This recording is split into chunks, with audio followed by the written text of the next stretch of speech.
first time I had cancer, I was 28 years old, and I actually was at a hotel because I was taking the board exam for the certification board for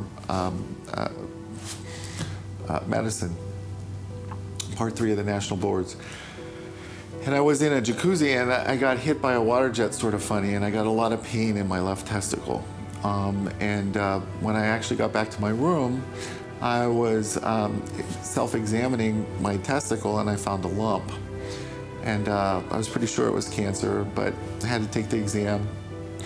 When I got back to the base, I went to see the urologist, and I just sort of marched into his office and I said, I'm pretty convinced I have cancer, so I want you to examine me and tell me that I'm crazy and that I don't.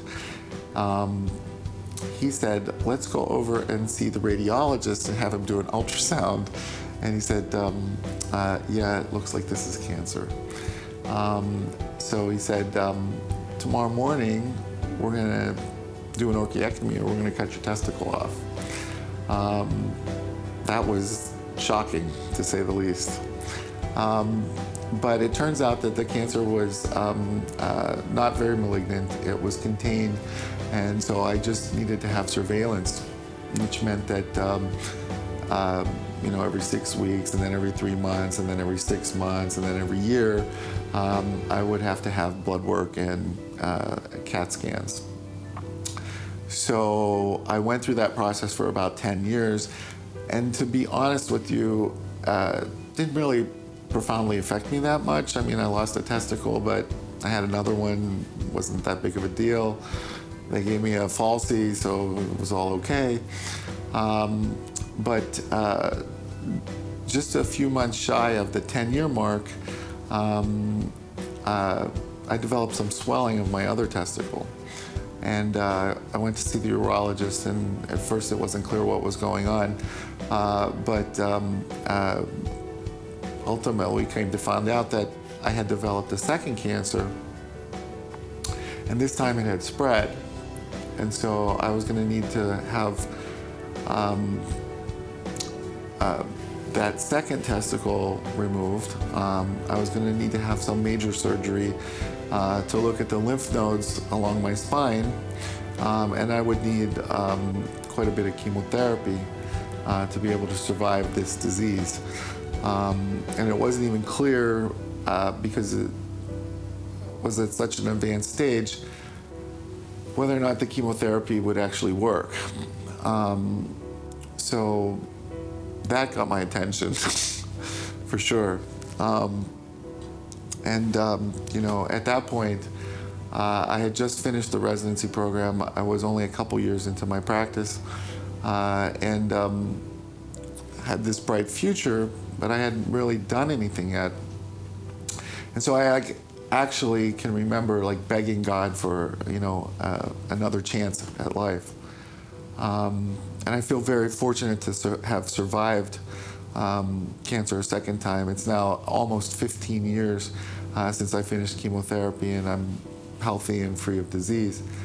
But again, another 10 years of surveillance and blood work and CAT scans, every time wondering, am I clear, am I clean, is it okay?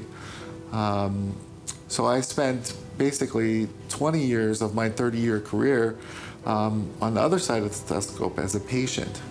And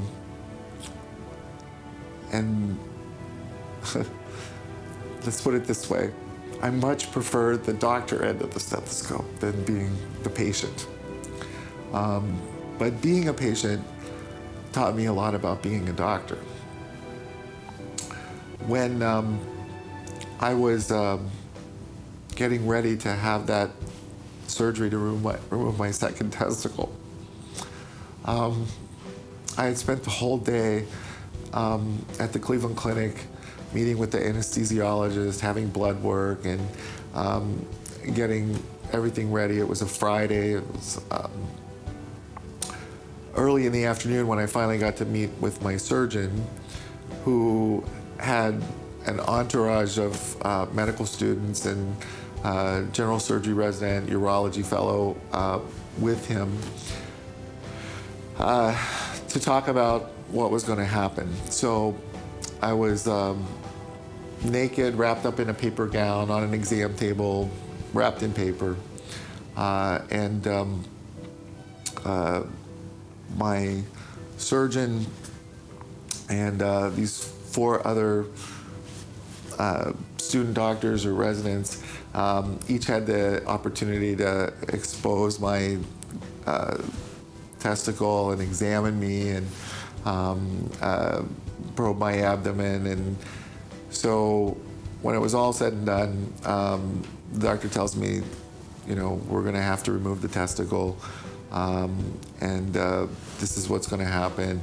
And once he was done with his dialogue, he asked me if I had any questions. And I asked him if they were going to remove the testicle, if I could get a fake testicle on that side. And he very matter-of-factly and just sort of abruptly said, no, I'm sorry, we can't do that. And I asked him why, because I had one on the other side. And he said that because of the silicone breast implant sort of scares, that they stopped making these implants and that there are none available. And I just started to cry like a baby. I couldn't contain myself.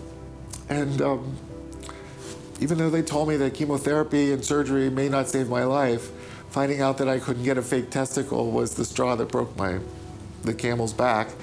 And I just totally became this irrational, not in control person that the only thing I could do was sob. And I probably sobbed for a long time. The silence in the room was deafening.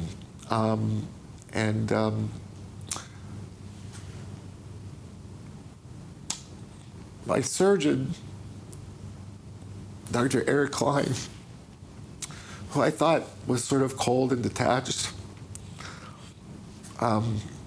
just rolled the stool that he was sitting on closer to me and wrapped his arms around me and held me until my tears stopped flowing and I could actually breathe again. And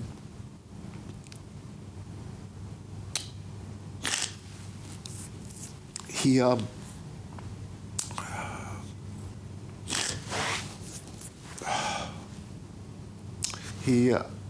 made really good eye contact with me.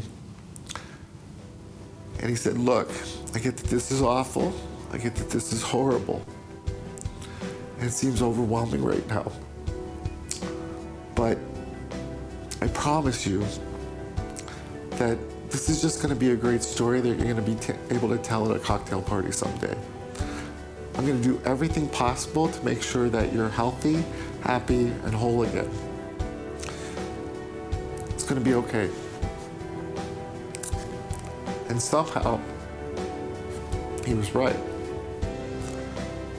But it was in that encounter that my healing began. And all of the horrible things that I had to go through from that point forward with the chemotherapy and the surgeries, they're all just things I crossed off on a calendar. But I don't know if I hadn't had that moment with him that I would actually be here to talk to you today.